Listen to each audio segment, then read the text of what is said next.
Bonjour à tous, bonjour à tous. Nous attendons encore un peu, quelques minutes, avant que nous commencions cette première masterclass pour la jeunesse africaine sur la blockchain et la crypto-monnaie. Ok.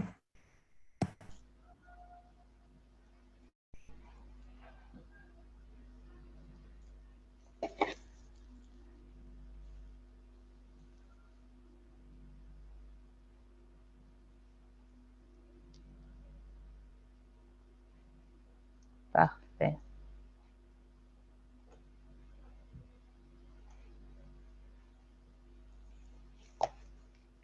Alors, nous avons plus de 257 participants pour le moment. Je vois qu'il y a des participants depuis Abidjan, depuis Ouaga, depuis le Burkina, depuis le Bénin, depuis Yaoundé. Bienvenue à tout le monde.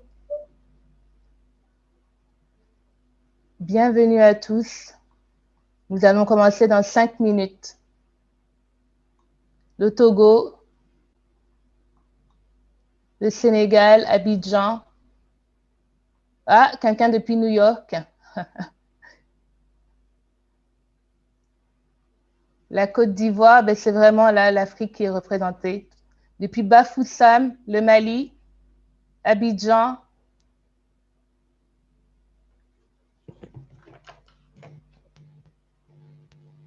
Montréal, Allemagne, Limbé, la RDC, Dakar, le Bénin, le Niger, Libreville, le Sénégal, Djemassé à Yaoundé.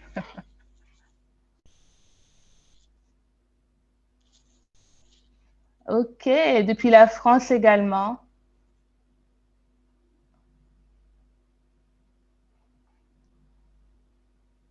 Encore quelques minutes et on va commencer. Vous êtes en direct. On est également en direct sur YouTube.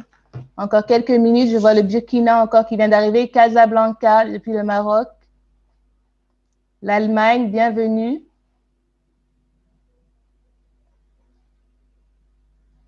Le Gabon, la France, un Burkinabé en France.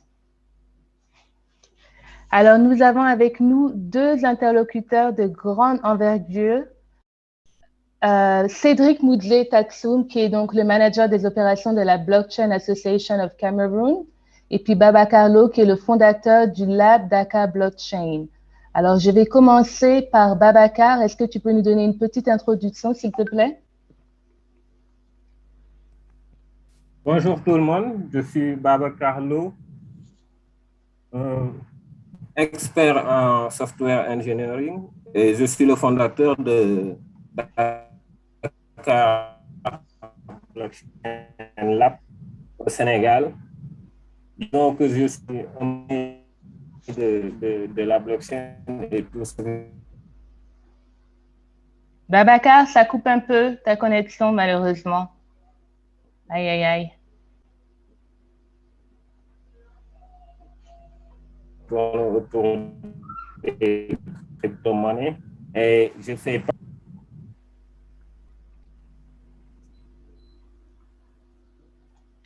Ça coupe, ça coupe.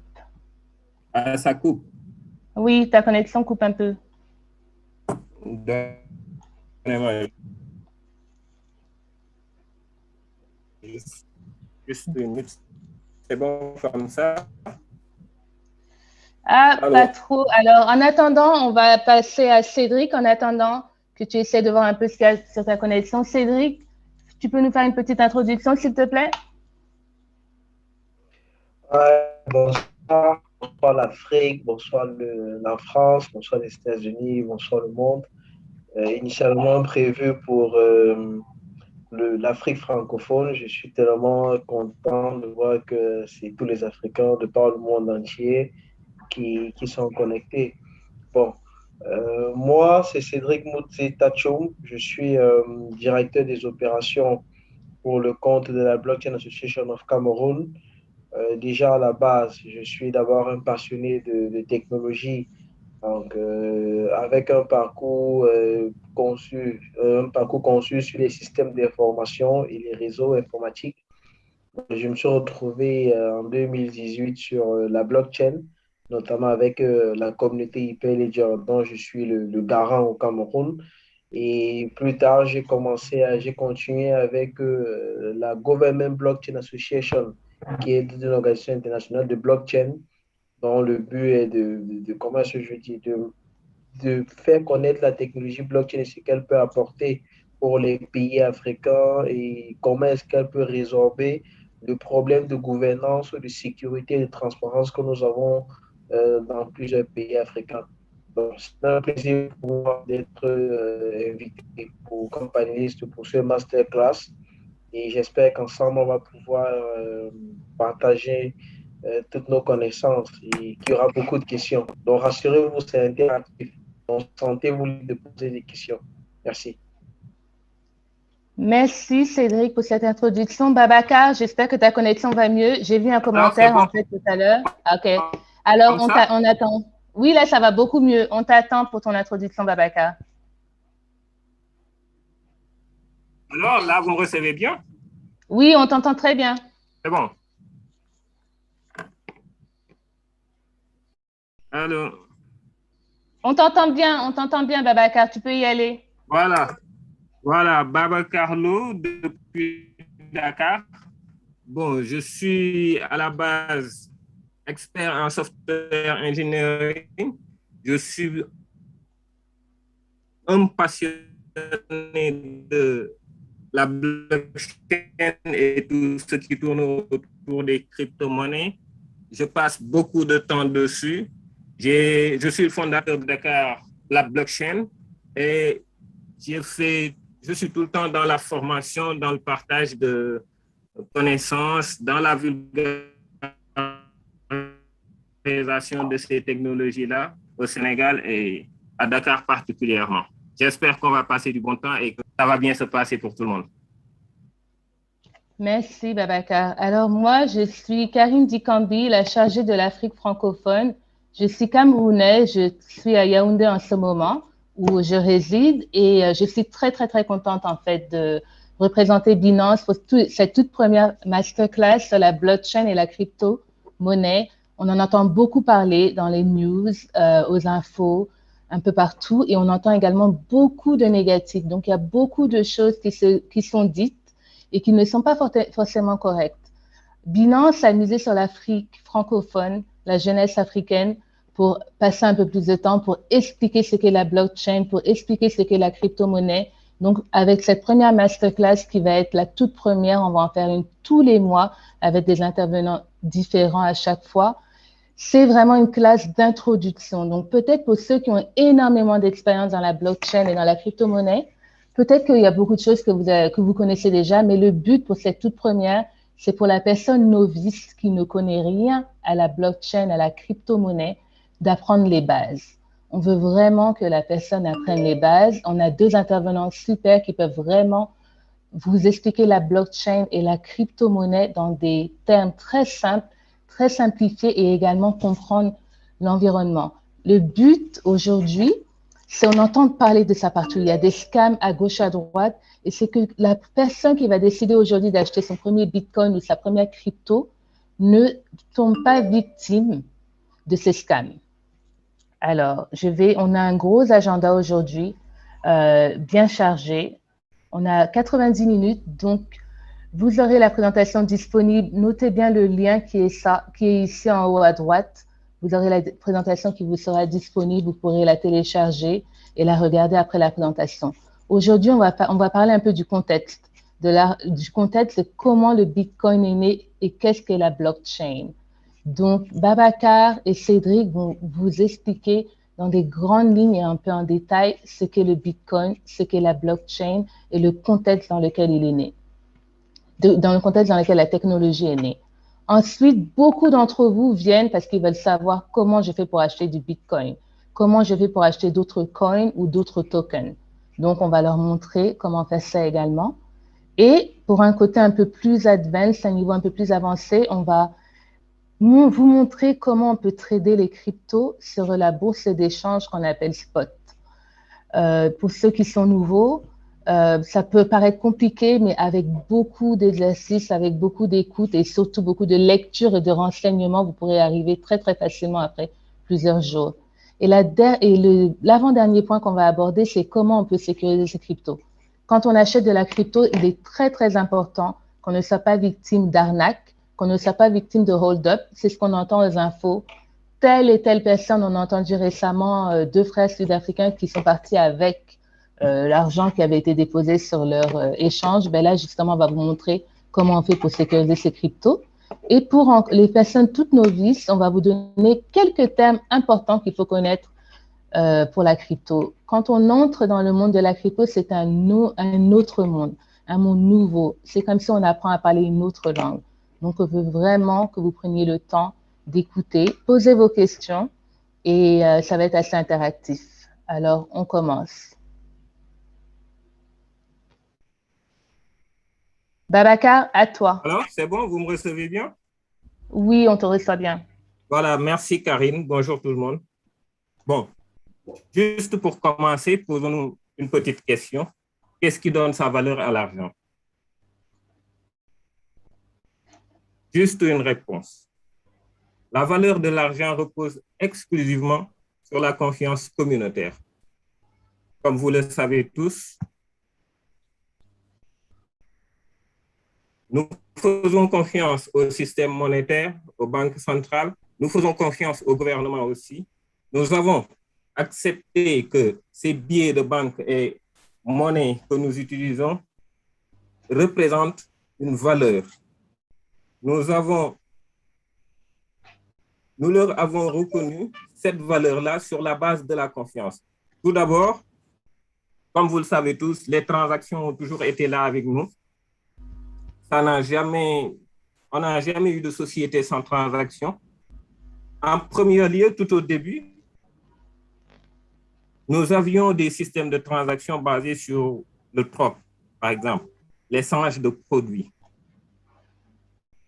Ensuite, on a eu recours au Corée. Par la suite, on a utilisé l'or. On est passé par l'utilisation de l'or comme monnaie et pour finalement arriver à l'utilisation de la monnaie fiduciaire que nous connaissons aujourd'hui. Les billets de banque et les pièces qu'on utilise couramment dans la vie. Ça a toujours été quelque chose de très important, quelque chose qui définit un petit peu nos sociétés. Alors, qu'est-ce que l'argent?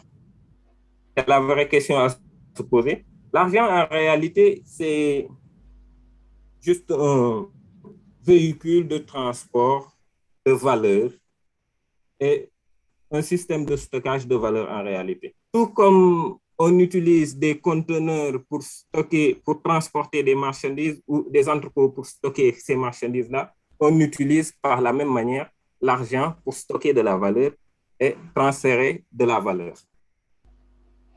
Donc, c'est juste un outil qui nous permet de manipuler des valeurs, de faire des transactions de valeur.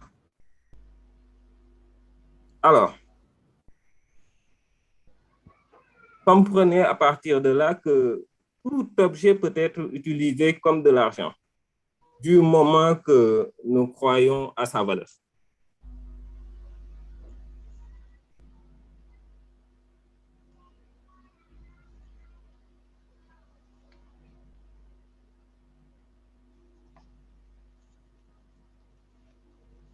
Comme vous le savez tous, le caractère centralisé du système financier, du système monétaire en général, a engendré beaucoup de problèmes.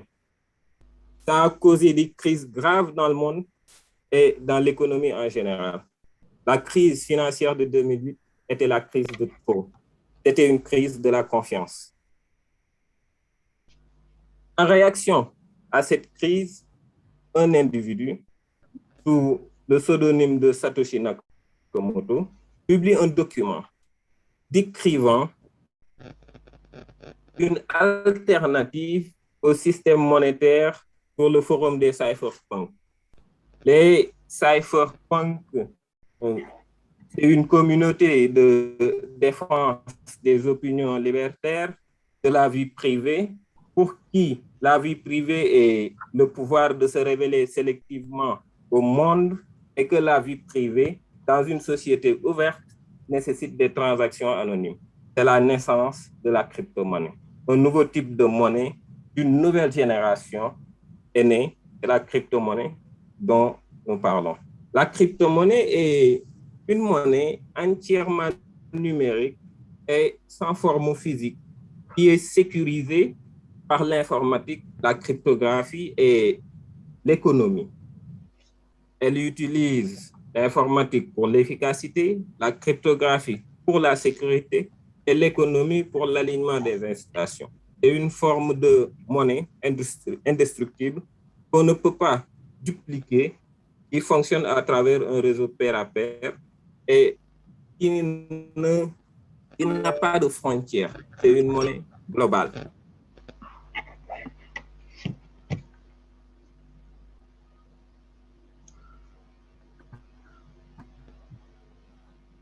Le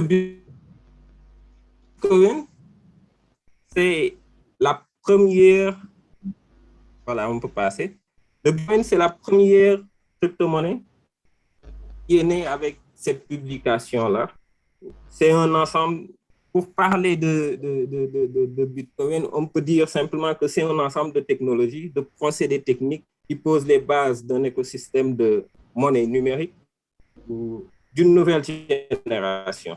Et que la blockchain est la structure de données derrière le Bitcoin. C'est une méthode de stockage des données sans exiger la confiance. Le Bitcoin est né en 2009 avec la publication du livre blanc de Satoshi Nakamoto suite à la crise de 2008. C'est un document de 8 pages divisé en 12 chapitres qui explique l'idée générale du Bitcoin et ses spécificités techniques.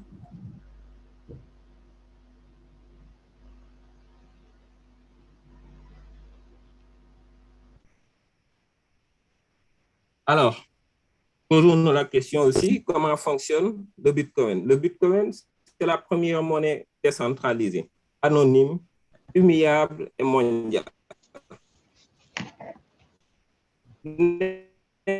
N'importe qui de partout dans le monde disposant d'une connexion Internet peut faire par email. Vous comprenez comment de Bitcoin, comment envoyer et recevoir des Bitcoins. Le fonctionnement de ce processus est pareil à l'envoi d'un mail, par exemple. Il vous suffit juste d'avoir l'adresse Bitcoin de la personne. L'adresse Bitcoin d'une personne, c'est juste une suite de caractères alphanumériques. Chaque utilisateur a une adresse unique qui l'identifie et lui permet d'envoyer et de recevoir des Bitcoins.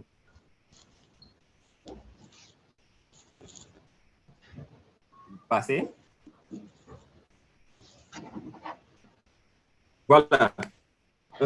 La porte d'entrée des Bitcoins, la porte d'entrée du réseau même, du monde des Bitcoins, c'est le wallet, le portefeuille électronique de crypto-monnaie. Il existe des wallets chauds et des wallets froids. Les wallets froids sont les plus sécurisés. C'est des wallets matériels sous forme de clé USB la plupart du temps ou sous forme de papier. Les wallets chauds sont les wallets applications web, mobile ou de bureau, desktop.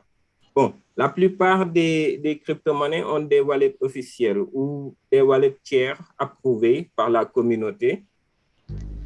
Le wallet fonctionne comme un coffre-fort. Vous ne pouvez pas vous permettre de perdre la clé pour que ça tombe entre de mauvaises mains. Votre clé privée doit être sécurisée. C'est ce qui vous permet de contrôler votre wallet, de posséder vos fonds, de faire des envois et de contrôler vos cryptos, vos bitcoins, etc. Si vous choisissez votre wallet, parce qu'il y en a plusieurs, il y a plusieurs propositions de wallet sur le réseau. Une fois que vous choisissez votre wallet, la chose qui vous reste à faire, c'est de le configurer. Configurer votre wallet, ça va vous permettre de générer une phase de récupération qui vous permet de récupérer votre wallet en cas de perte, par exemple. en cas de problème. Si vous avez des soucis avec votre wallet, c'est la phrase de récupération qui vous permet de récupérer votre wallet et donc de ne pas perdre vos cryptos définitivement. Je pense que on peut passer sur la slide suivante. Et Alors, notre ami va nous expliquer à quoi consiste la blockchain en réalité qui sous-tend les crypto-monnaies. oui, merci beaucoup, Babacar, pour cette introduction sur le Bitcoin et la naissance de la nouvelle monnaie, la crypto-monnaie, ainsi que la création, en fait, du livre blanc, le white paper. Alors, je vois plein de commentaires, en fait. Et effectivement, en un temps, vous avez pu voir que la connexion n'était pas très bonne du côté de Babacar, mais en fait, c'est la réalité. Hein. Babacar se trouve au Sénégal. Des fois, on a la connexion qui n'est pas très bonne. Moi, de mon côté, la lumière s'est carrément éteinte, ici au Cameroun. Mais on est de retour, tout va bien. Maintenant, Cédric va vous faire la présentation sur la blockchain. Cédric, à toi.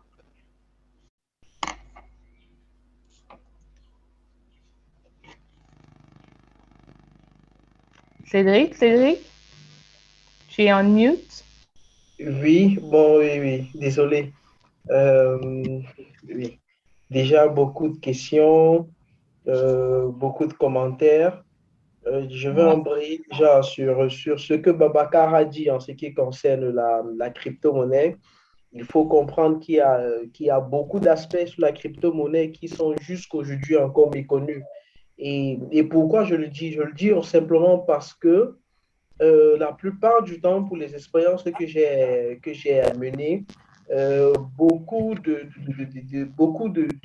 personnes aujourd'hui, quand je parle du terme blockchain, ils voient là beaucoup plus la crypto-monnaie derrière en elle-même.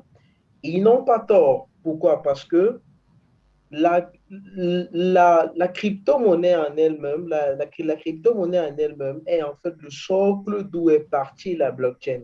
Pourquoi? Parce que la crypto-monnaie qui est le Bitcoin, ça s'accroche derrière un mécanisme de transparence et de sécurité. C'est de cette façon maintenant qu'est née maintenant la blockchain. La blockchain, en gros, c'est quoi? Je vais vous donner une définition assez simpliste de la chose. Tout le monde ici a déjà eu à travailler de l'argent, tout le monde a déjà eu ici à faire des échanges d'argent. Il est question dans la blockchain de sécuriser les transactions entre deux personnes qui ne se font pas du tout confiance. Prenons par exemple le cas on va dire, de la banque. Pour transférer de l'argent d'une banque X à une banque Y, il faut tout d'abord émettre un certain nombre d'opérations à la banque X qui vont être traitées entre la banque X et Y pendant un certain nombre de jours pour être maintenant traitées maintenant au niveau de la banque Y. Ça prend énormément du temps. Et tout cela parce qu'il faut vérifier les comptes, il faut s'assurer que tel utilisateur appartient bien à tel compte, il faut vérifier la traçabilité de l'argent, il faut vérifier la provenance des fonds, il faut vérifier la crédibilité de celui qui envoie ou bien de celui qui reçoit des fonds. Et ça devient un peu très coûteux parfois dans les mécanismes. Alors, c'est pour ça que la blockchain intervient.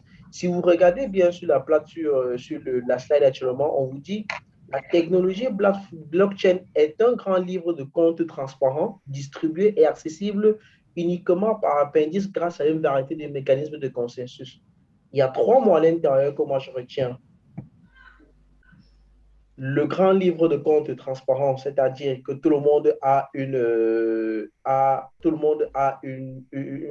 copie du livre en question. Ça veut dire que si vous avez fait une transaction de 100 francs ou de 200 sur une plateforme blockchain, tout le monde aura une copie de ce livre-là. Maintenant, le mécanisme de consensus, ça veut dire quoi? Dans la blockchain, il n'y a plus d'organisme central. Par exemple, la banque, pour envoyer de l'argent aujourd'hui, pour ceux qui utilisent le mobile money, il faut passer par soit Orange, soit MTN, je ne sais pas quels opérateurs sont utilisés dans d'autres pays africains. Mais dans la blockchain, ce qui est assez étonnant et magique, c'est quoi? Vous pouvez envoyer l'argent d'un tiers A à un tiers B sans avoir forcément besoin de passer par un intermédiaire. Et tout cela se fait par ce qu'on appelle un mécanisme de consensus. Le consensus, c'est quoi? Le consensus, c'est des personnes c'est un groupe de personnes ou ce sont des algorithmes qui se mettent ensemble pour juger de la fiabilité d'une transaction en quelque sorte. C'est à l'issue de cette vérification de transaction, d'acceptation ou de refus qu'une transaction peut ou pas être adossée sur la blockchain. Donc, je pense qu'on va avancer sur la slide suivante.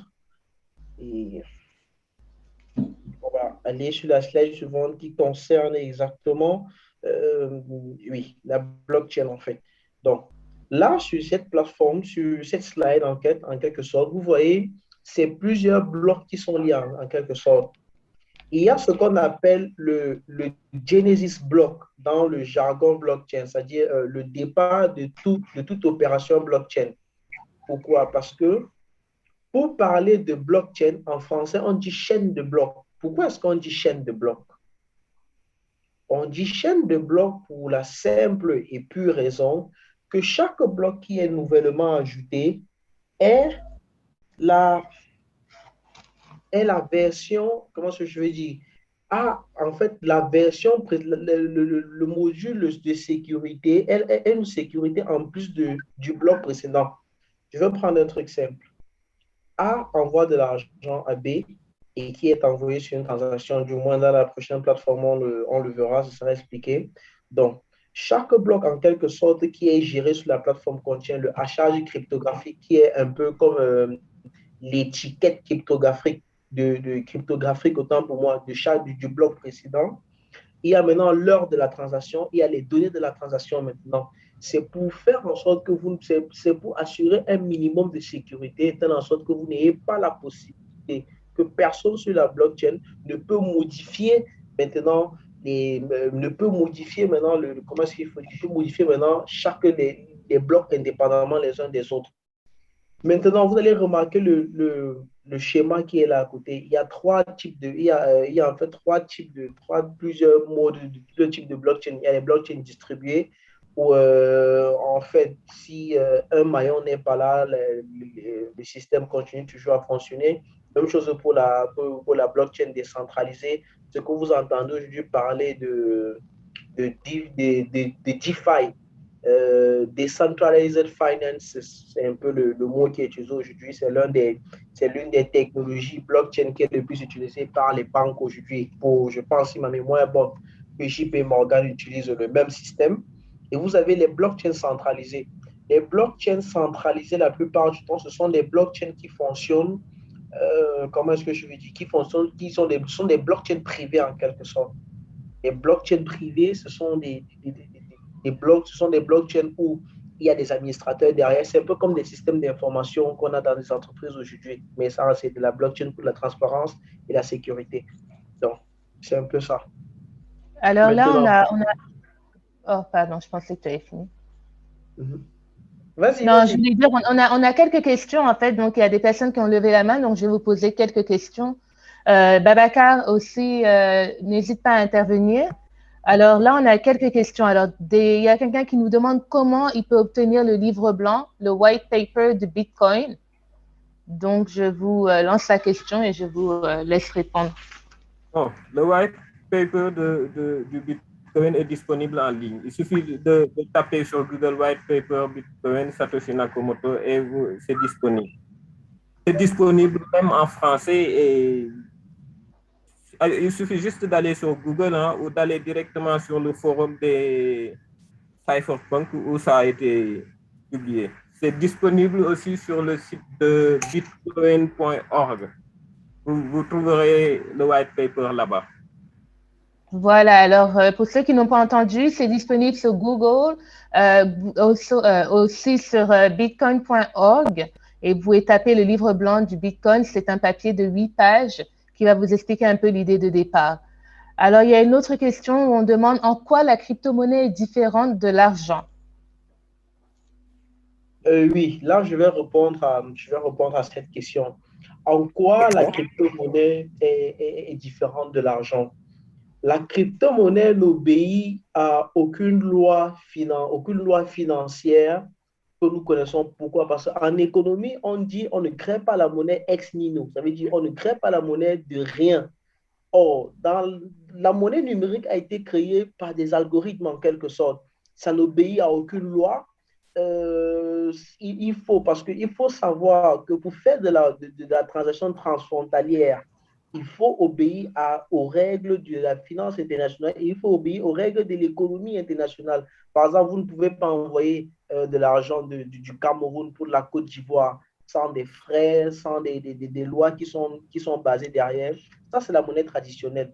Mais la monnaie numérique, je prends mon téléphone, je vous envoie de l'argent depuis Internet, point, c'est fini, ça s'arrête à ce moment-là. D'accord. Alors, pour tous ceux qui demandent si il y aura une rediffusion, oui, en fait, c'est en ce moment en live sur la chaîne YouTube de Binance. Donc, quand le séminaire, enfin, le masterclass sera fini, vous pourrez retourner sur la page YouTube de Binance, la page officielle, et la présentation sera disponible là pour tous ceux qui demandent. OK. Alors, quelle autre question j'ai au niveau de la blockchain? On me demande s'il y a des représentations Burkina. Voilà, tu peux reprendre en fait. C'est dit, tu peux reprendre. Voilà les questions que j'avais. Si vous avez des questions, n'hésitez pas à aller dans le Q&A ou utiliser l'option chat de l'application Zoom.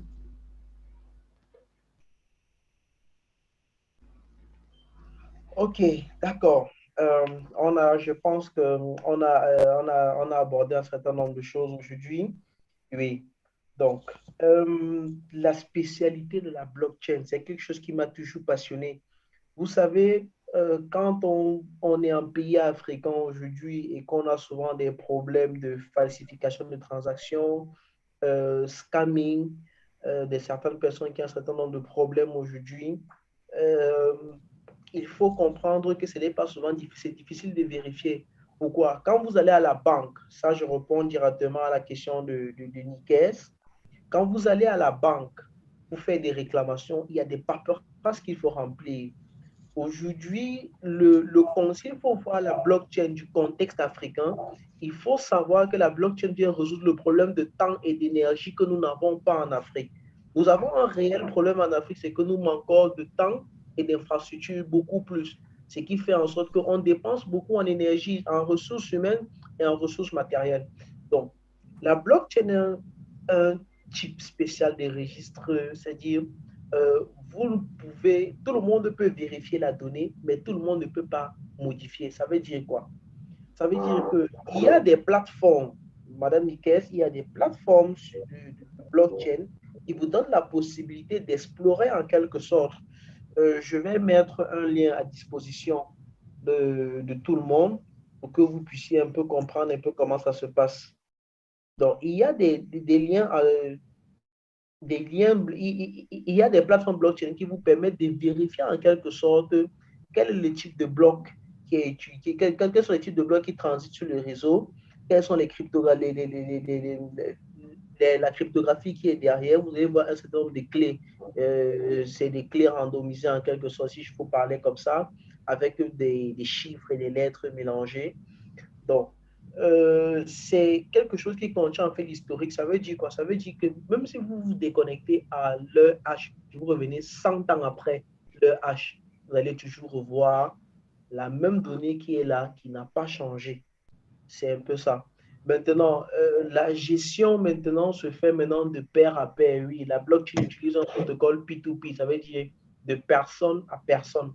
Dans la blockchain aujourd'hui, il n'y a pas, à moins que les organismes décident aujourd'hui en fonction des consensus qui sont mis sur pied, vous avez la possibilité de vous traiter directement avec votre interlocuteur. Mais ceci, derrière, je le répète encore, derrière un mécanisme de confiance et des algorithmes de sécurité bien établis.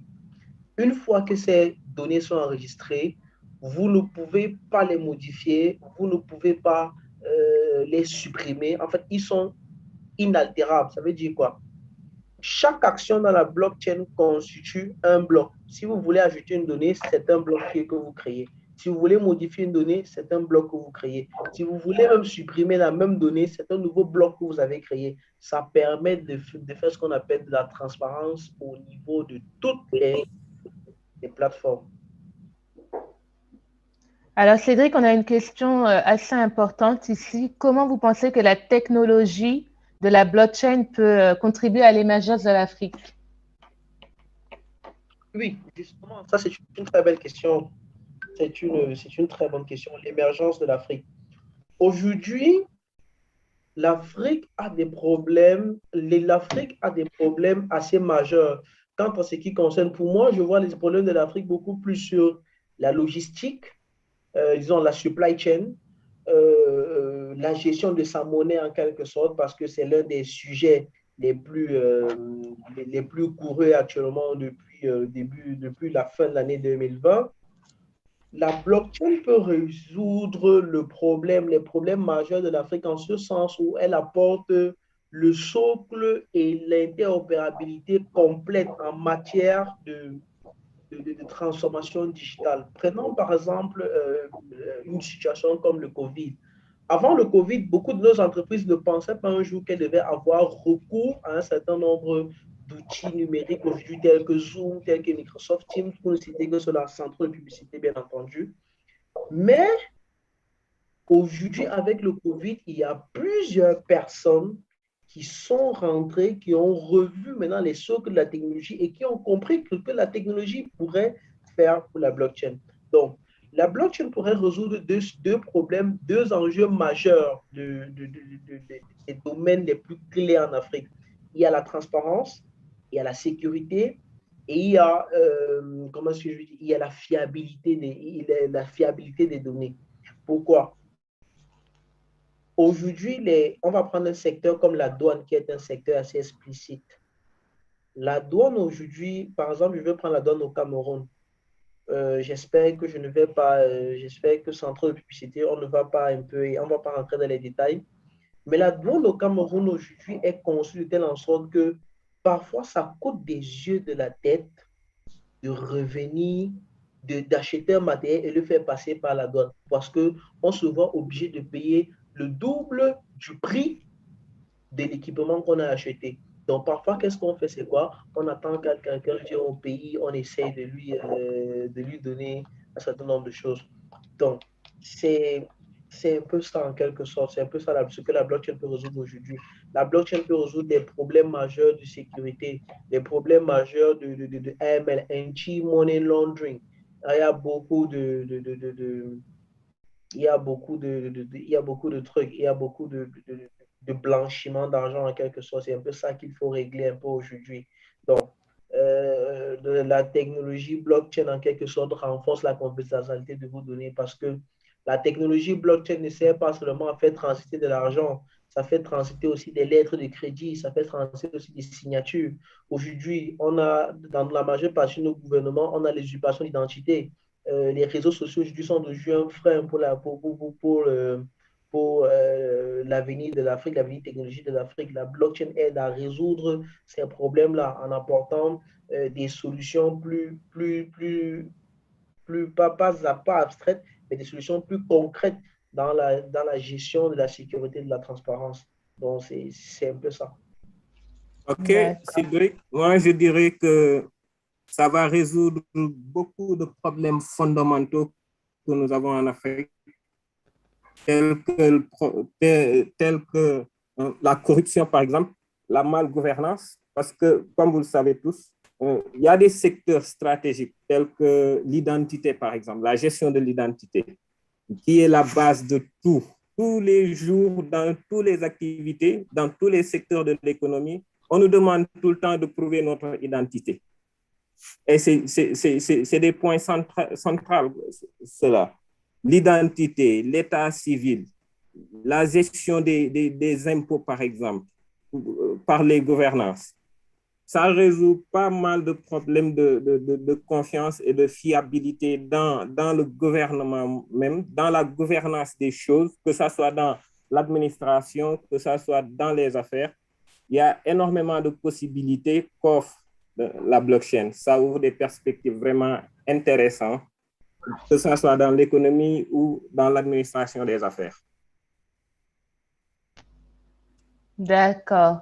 On a énormément de questions et il nous reste environ 50 minutes. On avait prévu un séminaire en fait de 1h30. Donc, je vais d'abord laisser Cédric avancer avant de poser encore quelques questions, parce qu'on a encore énormément de contenu à couvrir. Oui, d'accord. Donc, je pense que j'ai établi les notions sur la blockchain, j'ai ajouté tout ce qu'il y a. Vous avez là directement un graphe qui explique en quelque sorte de Blockchain France, qui explique en quelque sorte comment la blockchain fonctionne, comment la blockchain marche, comment chaque réseau est ajouté. Il faut noter entre le point 3 et le point 4, il faut comprendre que les transactions sont regroupées dans un bloc qui sont ensuite envoyées dans une chaîne, qui sont ensuite validées par les nœuds du réseau. Tant qu'un nœud du réseau n'a pas validé votre transaction, elle ne pourra pas être ajoutée elle ne pourra pas être ajoutée à la chaîne de blocs. C'est pour ça qu'on parle maintenant de consensus, en fait. Là, c'est dans une autre formation, beaucoup plus technique, beaucoup plus corsée, où on parle des moyens cryptographiques, on parle de gestion de sécurité derrière, de KYC, Know Your Customer, et tous les mécanismes qui sont mis en back-office pour pouvoir sécuriser cela. Donc, s'il faut passer sur la prochaine slide, vous verrez que l'écosystème de la blockchain aujourd'hui, ce n'est pas seulement la monnaie, parce que depuis qu'on a commencé, je vois beaucoup de personnes demander, parler beaucoup plus de crypto-monnaie.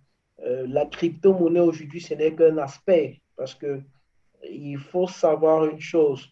La crypto-monnaie aujourd'hui vient résoudre le problème de la décentralisation de la finance. C'est un peu ça, là, le nœud de la crypto-monnaie aujourd'hui. Maintenant, la crypto-monnaie aujourd'hui en elle-même a apporté son lot, a apporté ses limites, il faut le dire ainsi. Donc, il faut comprendre aujourd'hui que la blockchain ne se limite pas seulement à ça. La blockchain peut aussi faire des transactions financières. Par exemple, en Afrique, je vais prendre deux aspects là rapidement. Il y a les investissements, il y a les investissements, il y a le big data, il y a la confiance en quelque sorte. Les investissements aujourd'hui, pourquoi est-ce que les pays de l'Afrique centrale par rapport à ceux de l'Afrique de l'Ouest ou à l'Afrique australe n'arrivent pas à faire des levées de fonds à la même hauteur que leurs autres pays, par exemple pendant le cas pour le Cameroun? Parce qu'il n'y a tout simplement pas des mécanismes qui permettent de vérifier comment l'argent est utilisé, qui reçoit l'argent, à quelle échéance c'est un peu fait. Donc, c'est aujourd'hui pour cette raison que certains organismes aujourd'hui tendent à s'adosser sur des systèmes blockchain pour pouvoir comprendre en quelque sorte comment ils peuvent fiabiliser les investissements et comment est-ce qu'ils peuvent gérer ça de façon concrète. Même chose pour la donnée aujourd'hui. En Afrique, on se plaint beaucoup. La donnée, notre image, nos publicités, nos noms sont envoyés un peu partout. Quel moyen a-t-on, nous, de pouvoir sécuriser nos données? Quel moyen a-t-on, nous, de pouvoir tirer profit de nos données? C'est à ce moment-là que la blockchain intervient. Dans les mécanismes de confiance, on ne va pas revenir dessus parce que Babacar a tout dit.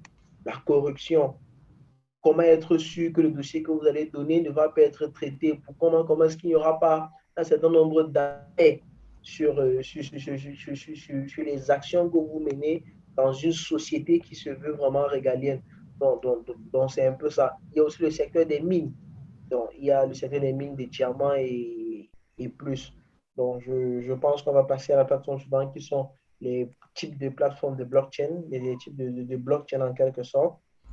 Et on va ensuite embrayer sur la différence réelle entre le Bitcoin et la blockchain en quelque sorte.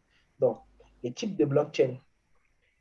Il faut comprendre qu'il y a plusieurs types de blockchain. Il y a les blockchains publics qu'on appelle les blockchains publics que vous utilisez chaque jour, comme le Bitcoin, comme Ethereum, ce sont des blockchains publics. Il y a des blockchains privés comme des projets comme Hyperledger, comme des projets comme Corda, être Corda, comme des projets comme Consensus. Ça, ce sont des blockchains privés. Ça veut dire ce sont des blockchains qui sont managés par des administrateurs. Ça veut dire derrière, il y a ce qu'on appelle des mécanismes de ce que vous pouvez et ce que vous ne pouvez pas faire sur ces plateformes-là. Ça, c'est un peu ça. Maintenant, les blockchains hybrides, maintenant, comme Dragon Chain, c'est des blockchains, en fait, où vous avez la possibilité d'agir à la fois sur un autre. C'est un peu comme des consortiums en quelque sorte, où tout le monde peut arriver à travailler sans avoir forcément besoin de connaître l'autre. Pourquoi? Ça veut dire, la différence qu'il y a entre la blockchain privée et la blockchain hybride, c'est quoi? C'est que la blockchain hybride, qui est le consortium, englobe le mode de fonctionnement public et le mode de fonctionnement privé. Ça veut dire quoi? Ça veut dire que dans le mode de fonctionnement public, vous pouvez ne pas vous connaître et faire des opérations blockchain. Dans le mode de fonctionnement privé, vous avez besoin de ce qu'on appelle des certificats de sécurité pour vous faire authentifier auprès de la plateforme en quelque sorte, avec vos noms d'utilisateurs, vos mots de passe et ainsi de suite. Mais derrière les certificats de sécurité. Maintenant, les blockchains hybrides, c'est des consortiums où vous avez la possibilité de traiter en mode anonyme avec quelqu'un qui est connu, où vous avez la possibilité de traiter tout en restant anonyme. Mais sauf que derrière, les mécanismes qui sont appliqués pour chacune de ces pour chacun de ces types de blocs, pour chacune de ces blockchains est autant différent au niveau des consensus et des algorithmes de sécurisation de vos transactions. Ça, c'est à ce niveau-là qu'il y a la grande différence entre les trois. D'accord. Alors là, j'ai une question de Alassane qui demande, est-ce que la crypto-monnaie peut continuer à exister sans la monnaie fiat? C'est l'avenir. Je dirais que c'est l'avenir. Tôt ou tard, on va finir par faire la transaction, que ce soit avec le Bitcoin ou autre type de crypto-monnaie. C'est inévitable. Rappelez-vous, on a commencé par les coris. Par les coris. Ça a évolué avec l'or, ça a évolué. On a fini par adopter un nouveau système qui est la monnaie fiduciaire avec des billets de banque et des pièces monétaires. C'est une évolution qui va continuer, hein? Ça ne va pas s'arrêter là. Comprendre l'humanité, c'est comprendre que tout évolue avec l'humanité et la monnaie ne va pas être l'exception. L'évolution là va continuer. On va finir par tourner le dos aux monnaies fiduciaires. Ce n'est pas pour demain, ce n'est pas pour aujourd'hui, mais ça va arriver. Les crypto-monnaies, c'est l'avenir, c'est la prochaine étape de l'évolution monétaire. C'est comme ça que je vois les choses. Il y a énormément de questions, donc on ne peut pas répondre à toutes les questions, mais j'encourage tout le monde à rejoindre le groupe Telegram de Binance Afrique. Les interlocuteurs sont membres du groupe et vous pourrez poser toutes vos questions également dans le groupe. La communauté et les Binance Angels vont également vous répondre. Parce qu'il y a vraiment, vraiment beaucoup de questions. Malheureusement, on ne peut pas prendre toutes les questions, mais n'hésitez pas à venir dans le groupe. On va mettre le lien dans le chat. Babacar, je te laisse prendre le Bitcoin. La différence, s'il y a des gens qui n'ont pas encore bien compris la différence entre le Bitcoin et la blockchain, Babacar va vous faire un petit résumé très rapide. Voilà, si vous vous rappelez tout à l'heure, je vous ai dit que le Bitcoin, c'était un ensemble de technologies et de procès techniques qui posent les bases d'un écosystème monétaire. Disons que la blockchain est l'une de ces technologies-là.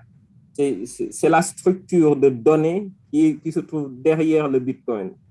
Le Bitcoin, proprement dit, est imaginé et conçu uniquement à des fins monétaires pour être utilisé comme de la monnaie. C'est une monnaie numérique qui est actuellement beaucoup plus utilisée en tant qu'actif financier, entre guillemets, qu'on peut négocier en ligne, acheter et revendre. C'est la plus grande crypto-monnaie. Le premier, c'est normal. Et le code source est ouvert aussi. C'est quelque chose qui est accessible, manipulable. Si vous allez sur GitHub, vous allez pouvoir consulter le code source du Bitcoin. C'est quelque chose de public et de décentralisé. C'est une monnaie mondiale aussi, globale.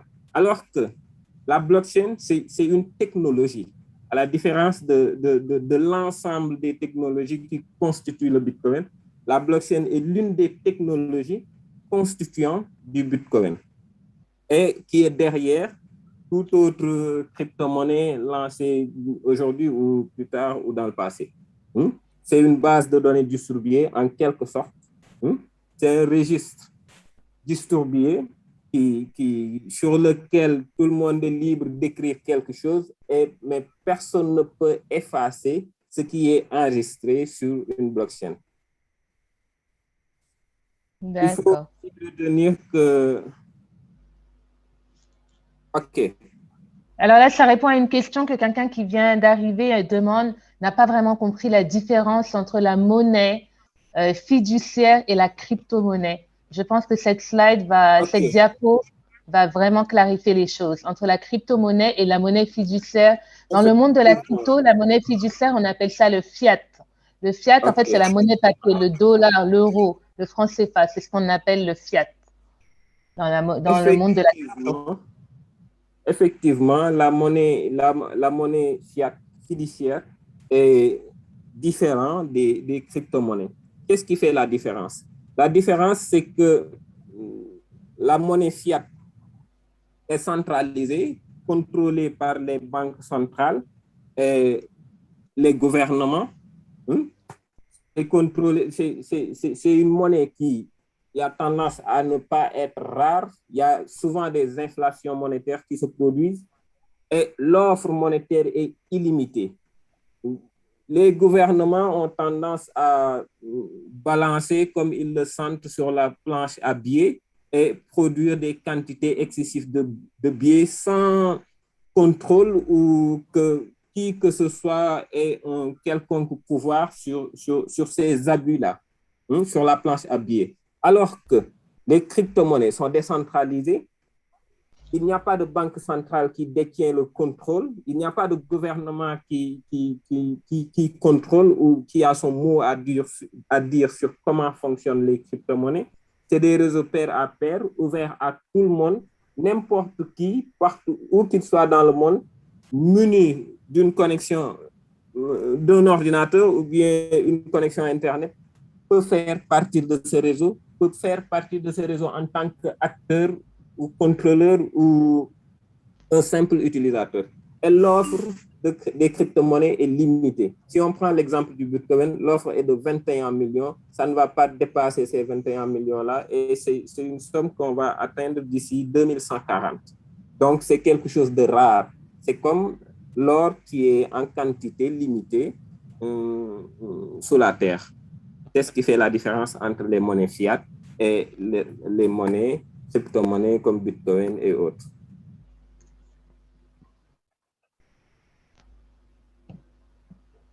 Voilà. Si on observe les transactions dans la vraie vie, les transactions bancaires, quand vous faites des achats en ligne, par exemple, et que, ou bien de simples transferts d'argent, vous voulez envoyer de l'argent à un parent qui est de l'autre côté, tout repose sur la banque.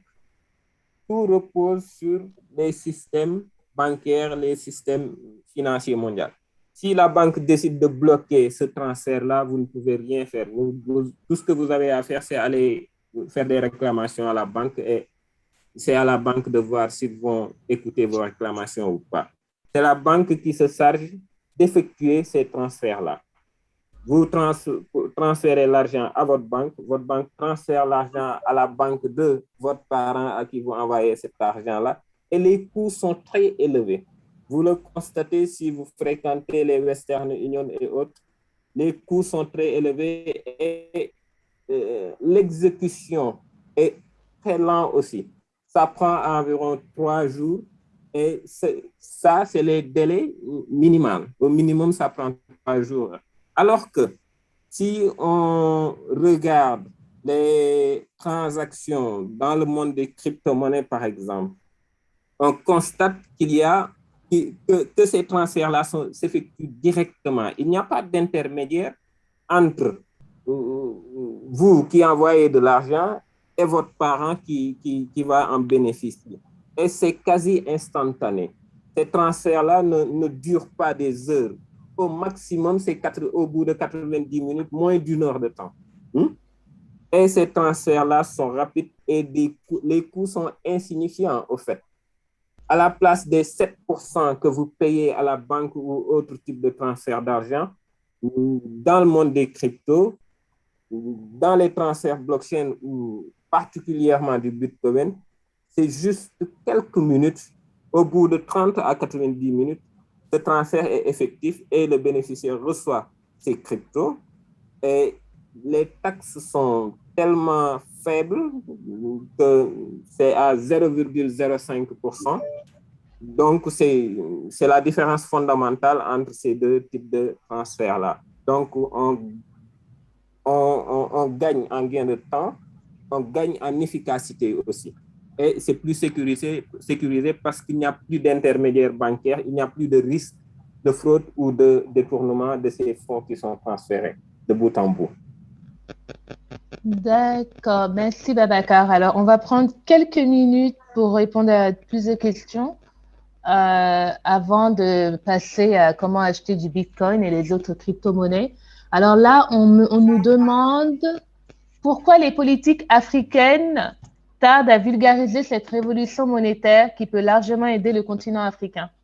Cédric, Babacar, un de vous répondre à la question? À propos des politiques africaines, ce n'est pas à nous de décider de la place des politiques. Tout ce que nous pouvons faire, nous, c'est les pousser, les amener à s'y intéresser parce que les foules ont une force, une certaine force. L'adoption communautaire, c'est à nous de faire ce travail-là de vulgarisation et d'éveil, de pousser les politiques à réfléchir sur les opportunités pour ces crypto-monnaies, pour cette technologie-là, afin qu'ils s'y intéressent pour vraiment prendre des décisions politiques. On le sait tous, en Afrique, c'est les décisions politiques qui règlent les choses en quelque sorte. Mais on peut forcer la main aux politiques en s'y intéressant, en continuant le travail de vulgarisation et en formant le maximum de jeunes sur ces technologies-là. Oui, exactement comme Babacar le dit, ça se joue à trois niveaux, surtout pour ce qui est un peu écœurant, c'est voir qu'aujourd'hui, on a d'un côté l'Afrique anglophone, c'est-à-dire le Nigeria, certains pays comme le Bénin, certains pays comme la Tanzanie, comme le Kenya aujourd'hui, qui ont une avance considérable sur la blockchain, même le Ghana. Mais en Afrique subsaharienne, la plupart du temps en Afrique francophone, c'est difficile parce que les politiques aujourd'hui, d'abord, il y a cette volonté, il y a d'abord cette volonté et cette maturité dans la culture digitale aujourd'hui, la culture de comprendre ce qu'est le digital, comment le digital peut améliorer la valeur de la vie en Afrique, comment est-ce qu'elle peut améliorer la valeur de la vie en Afrique. Il faut d'abord opérer le changement à ce niveau-là. Avant maintenant d'amener maintenant les politiques maintenant à changer les processus de gouvernance. Ce sont les processus de gouvernance maintenant qui amènent maintenant aux politiques maintenant à adopter des lois. Je vais prendre un exemple très simple. Le ministre des Finances camerounais, Paul Motazé, a ordonné plusieurs notes instruisant d'arrêter, de fermer les entreprises qui font des échanges de crypto-monnaies au Cameroun et des crypto-actifs. Pourquoi? Parce qu'il n'y a pas de loi et parce que l'État aussi, les personnes qui constituent l'État ne comprennent pas exactement comment est-ce que ça fonctionne à l'intérieur. Donc, quelque part, il faut, comme Babacar a dit, il faut qu'on arrive à un consensus où les politiques et les acteurs du secteur technologique aujourd'hui puissent s'asseoir et décider d'un commun accord de comment est-ce qu'on pourra adopter des lois sur la blockchain. Parce qu'il faut comprendre que tout commence d'abord par la loi, la régulation, avant maintenant les échanges financiers et autres types d'échanges. Donc là, c'est un peu ce qu'il faut faire. Je suis d'ailleurs très ravi de le dire parce qu'on a entamé un processus dans ce sens-là avec plusieurs autorités gouvernementales et on espère dans les prochains mois vous donner une actualité positive sur ce retour d'expérience-là. Alors, il y a Il y a plusieurs personnes, en fait, qui cherchent à vous joindre en dehors du séminaire. Donc, si vous pouvez partager très rapidement vos contacts, si vous êtes sur Twitter ou LinkedIn, si vous pouvez partager très rapidement, il y a plusieurs personnes qui aimeraient vous contacter après le séminaire ou le mettre dans le chat. Alors, j'ai une autre question très rapide. Tac, tac, tac. Alors, laquelle je vais choisir? Je suis désolée. Bon. Ben, écoute, on va... Non,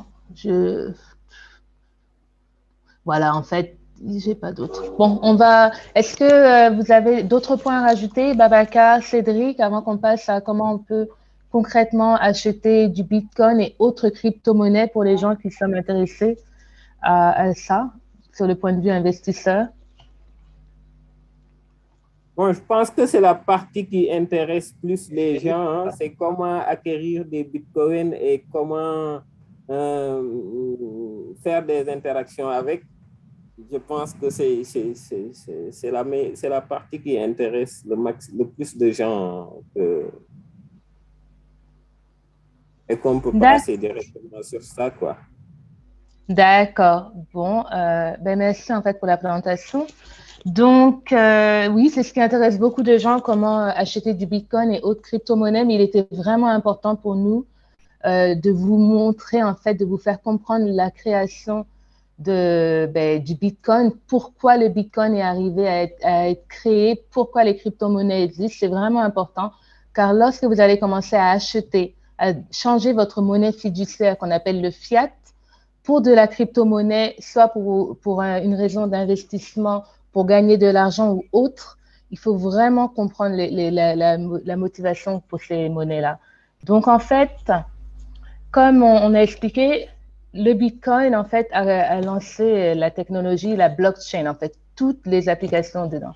Alors, c'est similaire que pour la blockchain, il y a quelques domaines d'application dans les cryptos. Depuis la création du Bitcoin, depuis 2008, maintenant, il y a plus de 2000 crypto-monnaies qui ont différents domaines d'application. Alors maintenant, si vous voulez aller acheter une crypto-monnaie, il faut vraiment prendre le temps de faire vos propres recherches. Est-ce que l'équipe qui est derrière est une équipe qui est capable? Est-ce que le produit va être délivré? Sinon, vous allez potentiellement perdre tout l'argent que vous avez investi. Donc, c'est un point sur lequel je mets l'emphase. Tout le monde, la plupart des gens ont entendu parler du Bitcoin, c'était à quelques centimes, maintenant c'est monté à 50 000 $, c'est redescendu à 30 000 $. Les gens viennent pour l'appât du gain. Mais quand on investit pour l'appât du gain sans faire ses propres recherches, c'est la pire et le moyen le plus rapide de perdre tout son argent. Donc vraiment, avant d'investir, sachant qu'aujourd'hui, il existe plus de 2000 cryptos, il est vraiment important pour vous de faire votre propre recherche. Maintenant, les crypto-monnaies sont dans différents domaines d'application, comme ça a été dit pour la blockchain.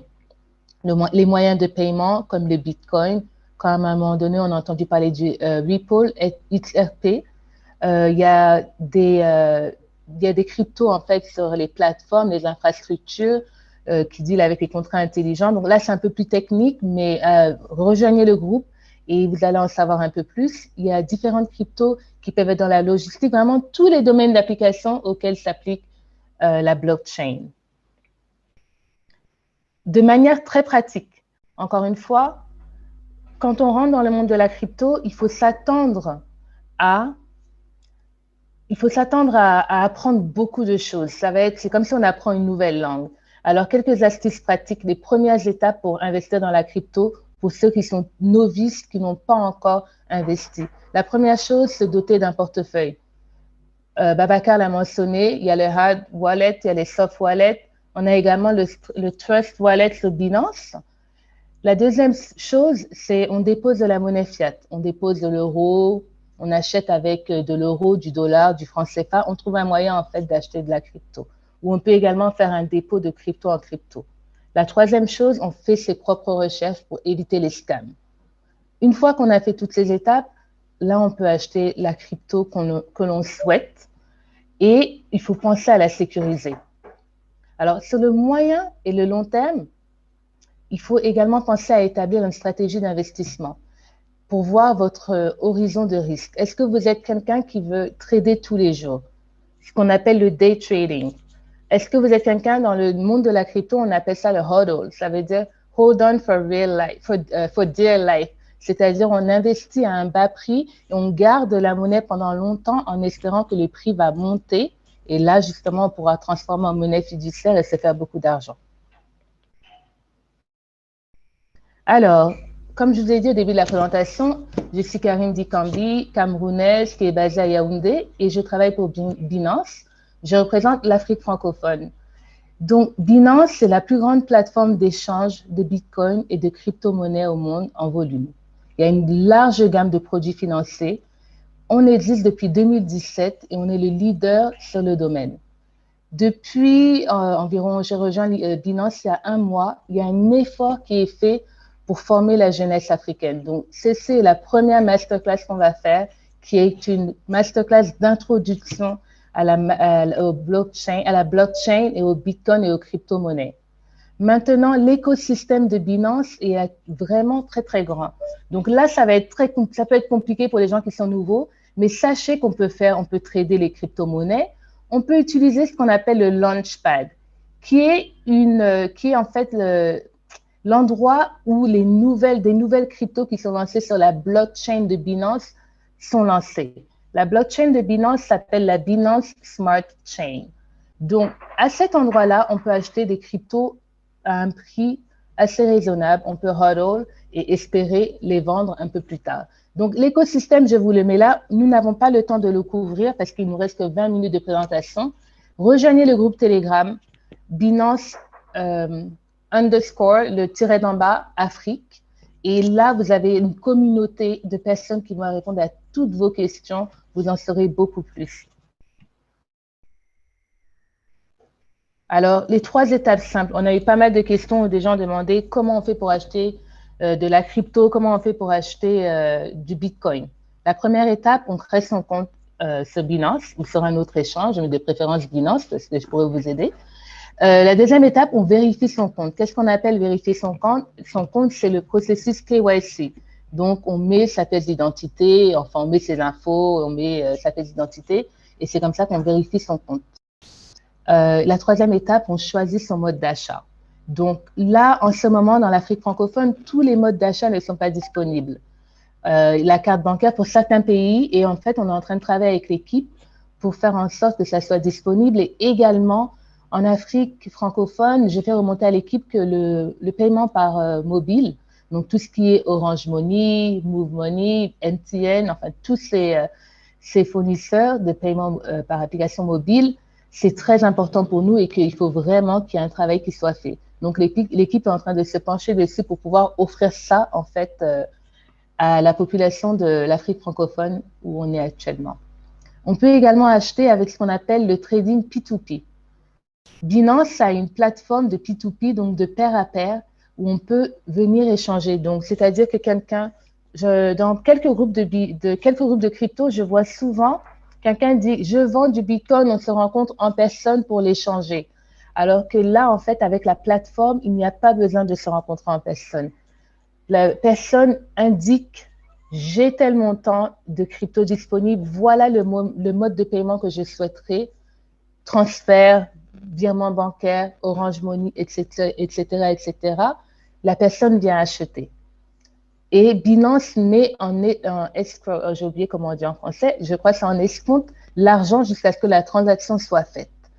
Alors actuellement, j'ai une bonne nouvelle, c'est que le franc CFA de l'Afrique de l'Ouest vient d'arriver sur la plateforme P2P. C'est arrivé hier ou avant-hier. Donc, si vous avez le franc CFA de l'Afrique de l'Ouest, vous pouvez aller sur la plateforme Trading P2P pour commencer à vendre vos cryptos. On va faire la communication à partir de la semaine prochaine et on est en train de travailler activement et très, très dur pour faire en sorte que le franc CFA de l'Afrique centrale apparaisse également dans le trading P2P. Alors, je m'arrête pour regarder s'il y a des petites questions rapidement. Alors là, je vois, waouh, le franc CFA, c'est intéressant. Oui, c'est du boom. Oui. Aoulou Anderson, oui, effectivement, c'est quelque chose que j'ai oublié de préciser.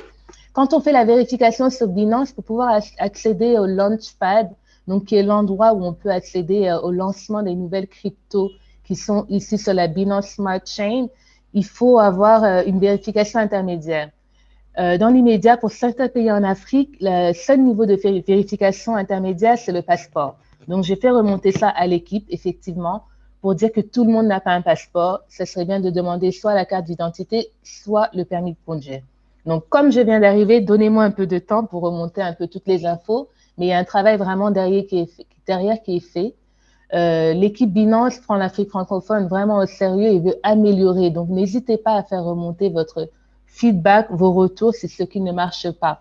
Par rapport, par exemple, aux cartes bleues, et parce qu'en ce moment, on voit pas mal d'interdictions dans le monde entier, mais là, on travaille vraiment activement. Donc, rejoignez le groupe Telegram et vous en saurez plus, en fait. D'autres questions? Donc, au niveau des emails, on les vous donnera plus tard. OK, alors là, concrètement, pour une personne qui n'a jamais été sur Binance, voilà comment ouvrir son compte. Encore une fois, je répète, la présentation est disponible. Il y a le lien qui est à la fin. C'est bit.ly. On va également le mettre dans le forum, Binance ou Masterclass Afrique francophone. Je vais l'écrire dans le forum. C'est disponible. Vous cliquez sur le lien, ça va vous demander accès et on va vous donner accès et vous l'aurez. Donc, d'ici demain, vous aurez la présentation disponible. Mais concrètement, pour ouvrir son compte, on vient ici, on clique s'inscrire. Ensuite, on va recevoir un email dans sa boîte qu'on a inscrit pour qu'il va nous dire que, OK, voilà le numéro, il y a un code d'activation pour ouvrir votre compte. Vous allez retourner sur Binance, vous allez écrire ce numéro d'activation, ce code d'activation. Si vous n'avez pas reçu l'email, allez vérifier dans vos dossiers junk, les dossiers spam. S'il y a des problèmes, vous pouvez contacter le chat live support. Et après, une fois qu'on a fait ça, on se prépare pour la vérification. Donc, pour la vérification, on a besoin d'une pièce d'identité. Ça soit un passeport, une CNI ou un permis de conduire. Et encore une fois, je le répète, toutes les pièces d'identité ne sont pas acceptées dans tous les pays. Donc, on est en train de travailler dessus pour étendre l'offre. Et donc, quand on vérifie son compte Binance, on revient, on clique sur ce petit bonhomme rouge. Et là, on va aller sur Identification. Ça nous fait rentrer dans l'écran. Vous aurez toutes les diapos disponibles. Et on clique Vérifier. Une fois qu'on a vérifié, on prend sa photo. On télécharge sa photo, on télécharge sa pièce d'identité, ses informations de base, et on appuie sur Continue et on les envoie. Pensez à prendre des bonnes photos sur des fonds blancs. Je sais que des fois, il y a du mal, mais vraiment, si vous ne prenez pas une bonne photo sur des fonds blancs, sur la région de l'Afrique, en particulier l'Afrique francophone, on reçoit des très mauvaises photos et la vérification ne passe pas. Donc, c'est vraiment un détail, mais c'est important de prendre des bonnes photos. Allez au cybercafé si vous avez un mauvais téléphone, mais faites vraiment un effort. Ensuite, ce que tout le monde veut savoir, comment acheter de la crypto. Sur Binance, on va sur le site, il y a un point où on écrit acheter de la crypto. En ce moment, en Afrique francophone, on peut acheter avec des cartes de crédit, des cartes de débit, du trading P2P et des transferts bancaires. On peut également acheter, demander à un ami qui, par exemple, a déjà de la crypto. Vous n'en avez pas et vous n'avez pas de carte de crédit, vous n'avez pas de trading P2P. Vous pouvez lui demander de vous envoyer de la crypto tout simplement. Vous pouvez le rembourser. Il peut vous faire un envoi de crypto. Comme Babacar l'a indiqué, c'est comme envoyer un email. Vous lui envoyez votre adresse crypto et votre adresse de dépôt et lui va vous envoyer de la crypto. C'est aussi un moyen pour commencer. Alors là, quand on choisit l'option par carte, on entre le montant de l'achat par carte. Le minimum, c'est 15 $ pour acheter par carte bancaire. On choisit la crypto que l'on veut acheter. Alors, il y a du Bitcoin, il y a de l'Ethereum, il y a une liste de cryptos dans la liste déroulante qui va arriver. Ensuite, on entre ses informations bancaires. Et voilà, quand on a confirmé, on va avoir cet écran qui va dire fiat, un dépôt en fiat.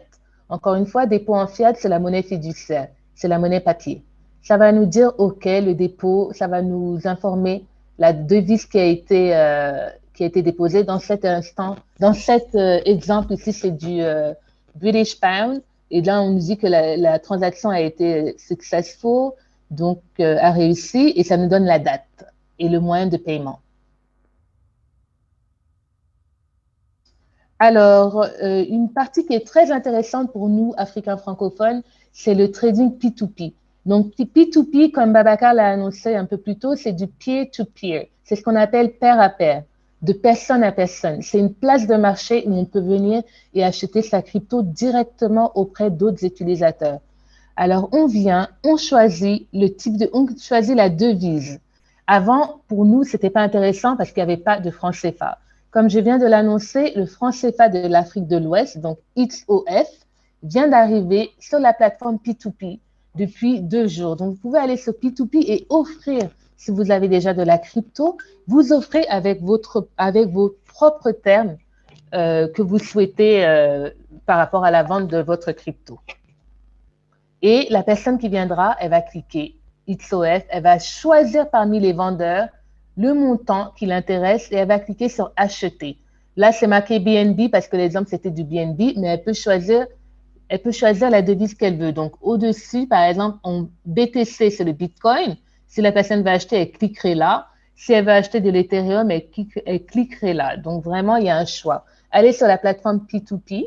On va faire également une masterclass vraiment dédiée sur la plateforme une fois que on arrive à mettre le franc CFA de l'Afrique centrale dans le système. On va faire une session plus longue pour vraiment expliquer parce qu'il y a des termes assez intéressants que Binance offre pour les vendeurs et pour les acheteurs. Alors, on nous demande souvent comment on dépose des fonds crypto. Ben, c'est simple, comment on dépose des fonds. Dans les banques classiques, généralement, on demande à quelqu'un, envoie-moi ton RIB, je veux te faire un dépôt. Et là, la personne donne le RIB. Avec la crypto, c'est différent. On demande l'adresse de dépôt dans la crypto de choix. Alors, attention, je veux attirer votre attention sur le fait qu'on a une adresse de dépôt par type de crypto. Donc, si on a du Bitcoin, on aura une adresse de dépôt pour du Bitcoin. Si on a de l'Ethereum, on aura une adresse de dépôt pour de l'Ethereum. Si on a d'autres transactions. Il faut faire très, très attention parce que quand on veut que quelqu'un nous envoie de la crypto, il faut donner la bonne adresse, sinon l'argent n'arrive pas à destination. Donc, il faut vraiment prêter attention aux différents types d'adresses. Ça a l'air compliqué, mais une fois qu'on commence à trader de la crypto, ça devient vraiment, vraiment facile. Voilà, alors là, c'était juste pour vous donner un exemple. Voilà à quoi ressemble, là, tout en bas de la page, à quoi ressemble une adresse crypto. Et c'est de là d'où vient le nom crypto-monnaie. C'est de la cryptographie. Et voilà, en fait, à quoi ça ressemble. C'est un système de lettrage unique qui est assez long, mais ça permet d'identifier votre portefeuille, donc qui est votre compte unique. Là, je vous laisse pour ceux qui vont avoir la présentation plus tard. Alors, la même chose, parce qu'il ne nous reste que 10 minutes, malheureusement. Là, c'est comment déposer. Vous pouvez, comment déposer quand vous allez sur la plateforme. Vous allez cliquer sur dépôt pour savoir où est votre adresse une fois que vous créez un compte. Dépôt, vous choisissez à gauche la devise qui vous intéresse et après, vous allez cliquer sur dépôt. Quand vous allez cliquer sur dépôt, là, vous allez avoir votre adresse crypto de dépôt. Et c'est l'adresse que vous envoyez. Si quelqu'un veut vous envoyer de l'argent, il vous dit envoie-moi ton adresse de dépôt de Bitcoin, c'est ce que vous allez envoyer à la personne. Par contre, je vais préciser quelque chose. Il faut s'assurer en fait de choisir, lorsqu'on fait des dépôts, le bon réseau. Et là, je vais vous mettre des liens. Je vous ai mis un lien là, le guide complet sur les dépôts, parce qu'il y a différents réseaux. On n'a pas le temps d'entrer dans les détails. Dans le groupe, venez dans le groupe Telegram, on répond à toutes les questions avec ardeur. Et il y a pas mal de personnes assez sympas dedans. Et là, ils pourront vous donner vraiment toutes les indications parce que en fonction de la crypto de choix, le réseau qu'on doit choisir est différent. Si on choisit le mauvais réseau, on peut perdre ses fonds. Donc, vraiment faire attention à ça. Là, je vais passer, malheureusement. Alors, Comment trader? Là, je vous ai montré un moyen très simple d'acheter de la crypto. Maintenant, il y a des gens qui veulent aller un peu plus loin et ils veulent trader sur le spot exchange. Donc, c'est ce qu'on appelle la bourse spot. Alors, on va sur l'écran d'accueil de Binance et on clique marché. Et là, devant nous, on va avoir toutes les paires qu'on veut acheter. Alors, je vais vous le mettre en plus gros. Là, on est sur le marché spot. Donc, qui est un marché où on peut acheter au comptant, en fait. Au coûtant ou au comptant en français. Je vais m'oublier. Alors, il y a différents types de marchés. Il y a le fiat, donc c'est la monnaie fiduciaire. Ici, c'est une paire. C'est ce qu'on appelle une paire. Donc, la paire, donc ETH, par exemple, c'est une crypto-monnaie qui s'appelle de l'Ethereum. Si je suis intéressée d'acheter de l'Ethereum, je viens ici. Je dis, OK, l'Ethereum contre de l'euro. Donc là, c'est la devise de choix. Combien me coûte l'Ethereum en ce moment? Sur le marché du comptant, c'est-à-dire au prix du marché. Au prix du marché, actuellement, l'Ethereum, et bon, c'est pas, je pense que j'ai pris cette capture peut-être hier, est à 1656 euros. Ça ne veut pas dire qu'on doit dépenser 1656 euros. C'est quelque chose que je dois préciser. On peut venir et mettre 10 euros pour acheter de l'Ethereum, c'est-à-dire qu'on dépense 10 euros. On n'a pas besoin d'acheter un Ethereum entier, en fait. Et on se rend compte que même 5 dollars investis sur une crypto, dans quelques années, si on oublie, ça peut même monter. Moi, j'ai un exemple avec du Bitcoin. J'avais oublié que j'avais même que j'avais laissé. En fait, c'était même un petit reste d'une transaction que j'avais fait. Je suis revenue 2 ans plus tard et c'était peut-être monté à 5000 dollars alors que j'avais littéralement laissé quelques petites miettes dedans. Donc, vraiment, vous n'avez pas besoin de venir acheter un coin entier. Là, par exemple, le BNB est à 275 euros. Vous n'avez pas besoin d'acheter 275 euros. Si vous avez 10 dollars, vous pouvez mettre 10 dollars. Si vous allez mettre 5 dollars, vous mettez 5 dollars ou 5 euros ou 10 000 francs CFA. Voilà un peu. Alors, on clique sur marché spot. On choisit les fiat parce que selon le marché, on va choisir quelque chose de différent. Ici, alt, marché, en fait, ce sont toutes les altcoins différentes du Bitcoin et du BNB qui vont être dedans. Et ensuite, en bas, là, dans cette ligne, on choisit la devise qui nous intéresse. Donc là, on voit de l'euro, on voit du British Pound, on voit d'autres devises, on voit ce qu'on appelle des stable coins, c'est-à-dire des coins qui sont adossés à une devise. Donc, par exemple, là, c'est le US dollar qui est adossé. C'est enfin, j'aimerais dire des cryptos, mais c'est des coins, en fait, qui ne fluctuent pas. Donc, la variation ne monte pas comme les autres cryptos. Alors là, j'avance un peu pour pouvoir prendre quelques questions. Et on choisit, une fois qu'on a fait notre choix, on clique sur trader. Et là, quand on trade, ça peut faire peur à beaucoup de gens, mais rassurez-vous, avec un peu de temps, ça ne vous fait pas peur. Ça ne vous fait plus peur. Alors, on arrive sur l'écran du marché. On voit les ventes, les achats ici à gauche. On voit à droite tout ce qui se passe sur le marché en temps réel. En bas, ici, on voit, là, voilà la paire qu'on a, le prix actuel. Là, on peut cliquer pour voir les différents graphes. Donc là, on a mis sur un jour. Ici, on peut voir le prix réel sur l'euro des paires des différentes cryptos. Et également, là, les prix de vente et d'achat sur le marché. Donc, ça nous montre le prix des différents vendeurs qui sont actuellement sur le marché. Avec le temps, vous pourrez apprendre, quand on fera une classe sur le trading avancé, on pourra apprendre à lire les graphes là. Mais là, dans l'immédiat, c'est une classe d'introduction, donc on ne va pas regarder ça. Et là, l'endroit pour acheter, c'est ici en bas à droite, en bas. Alors, si on veut acheter, on clique le montant qu'on veut acheter. Donc, comme j'avais indiqué, on n'est pas obligé d'acheter un Bitcoin entier, hein, parce que de toutes les façons, on n'a peut-être pas 30 000 euros ou dollars à donner. On peut prendre une infime partie de Bitcoin et on clique acheter. Et c'est la même chose pour vendre. En l'occurrence, on cliquerait dès qu'on achète et on vendrait. Là, par contre, je vais passer, donc ce sont les différents types d'offres. Donc, on peut acheter à l'offre du marché, mais là, comme on n'a pas le temps du tout, il nous reste 4 minutes. Donc là, je vais malheureusement couper. Peut-être qu'on pourra faire une session la prochaine fois qui ira plus en détail sur les différents types de marchés, les différents types d'ordres. Aïe, aïe, aïe. Je vais passer et prendre peut-être quelques questions. S'il y a des questions. Aïe, aïe, aïe. Bon, là, c'est des questions pour savoir dans lesquelles crypto-monnaies investir. Je vous conseille de rejoindre le groupe pour avoir ces infos. Comment choisir les cryptos rentables? Pareil, on fait sa propre recherche. Et il y a des sites, on cherche sur Internet. Alors, ok. Alors, la dernière partie du séminaire, en fait, c'est comment on sécurise son compte. Très important. On configure la vérification des emails. Il y a 3 moyens. On configure la vérification de ces emails. On configure l'authentification avec Google ou avec mobile SMS. Et également, il y a d'autres options où on peut avoir des clés externes. Bon, en Afrique, c'est pas très facile de les avoir. Donc, il y a d'autres moyens. On peut garder son argent sur un échange, mais des fois, c'est pas très recommandé. Mais vous pouvez utiliser le Trust Wallet de Binance, qui est très recommandé par contre. Alors là, pour la sécurité, on va toujours dans ce petit bonhomme. On va dans sécurité et on choisit et on configure en fonction de l'option qu'on a choisie. Là, je vous passe les petits détails que vous allez avoir disponibles. C'est une fois qu'on ouvre son compte.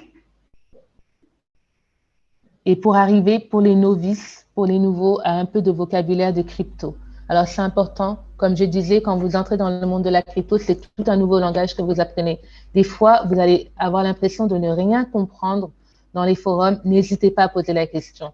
Le fait qu'on ait créé un forum Binance Afrique francophone, c'est pour montrer l'intérêt de vulgariser l'usage de la crypto-monnaie, de la blockchain à la population africaine. Donc, aucune question n'est bête. Venez sur le forum, posez les questions et vous allez vous améliorer. Vous allez apprendre énormément en très, très peu de temps. Alors là, je m'arrête. Il ne reste que quelques minutes pour quelques questions. Alors, je regarde un peu les commentaires. Je vous mets en même temps le lien. On aura des masterclass chaque mois qui vont arriver. On pense à en faire sur la Binance P2P, les différentes techniques de trading, comment générer des revenus passifs avec ce qu'on appelle le staking. Également, l'utilisation de Launchpool et du Launchpad de Binance. Voilà le lien du groupe Telegram. Je vous mets également en haut à gauche la présentation qui est disponible, en haut à droite, pardon, le lien de la présentation. Donc, encore une fois, cliquez sur le lien. La présentation, ça va vous demander de demander accès. Cliquez, demandez accès et dès demain, vous aurez accès à la présentation. Donc, ah là là, il y a énormément de questions. Je vois que Cédric a partagé ses informations. Donc, regardez dans le chat. Notre temps arrive à la fin. Ça a mis 1h30. C'était vraiment très intéressant. Merci Babacar, merci Cédric. Je vous laisse un petit mot de la fin pour le premier masterclass de Binance pour l'Afrique francophone. Babacar, Cédric. Bon, on remercie tout le monde d'avoir participé et de rester jusqu'à la fin. Merci à tout le monde. Oui, pour moi, je pense que pour une première, je ne m'attendais pas à avoir autant de personnes et je suis surpris que ce soit toute l'Afrique aujourd'hui qui se soit levée. Ça montre à quel point aujourd'hui il y a du changement et je pense qu'au travers des prochains masterclass, on va beaucoup plus dynamiser le mouvement. Donc, merci encore à tout le monde et merci à Karine pour l'initiative. Merci à tout le monde. Vraiment, on était très nombreux. Je me rends compte que 90 minutes, c'est très court.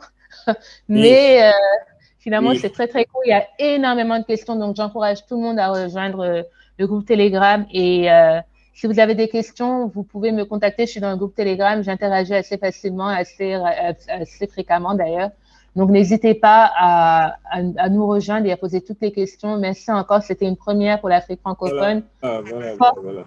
Juste dire à tout le monde qu'on est très ouvert et qu'ils peuvent nous contacter sur LinkedIn ou sur Twitter. Il n'y a pas de souci. On va répondre tout le temps aux questions et on discute avec tout le monde. On reste ouvert. D'accord. Ben, merci tout le monde. Ben, et encore une fois, la présentation est disponible sur la page YouTube de Binance. Donc, si vous retournez sur YouTube dès demain ou même dès maintenant, vous pourrez voir le replay. Vous pouvez demander la présentation. Elle est également disponible en format PDF. Et si vous avez des questions, n'hésitez pas. On est là. À très bientôt. Force à cette jeunesse africaine qui prend conscience de l'environnement autour et qui veut faire des belles choses. Et j'ai un petit mot. Si vous avez une startup en Afrique francophone, envoyez-moi un email, envoyez-moi un message dans Telegram. Je recherche à faire des partenariats avec des startups qui sont basées en Afrique francophone, donc dans tout ce qui est la fintech et le monde de la crypto. Donc voilà, merci beaucoup, à très bientôt. À bientôt, Karine, merci. Merci.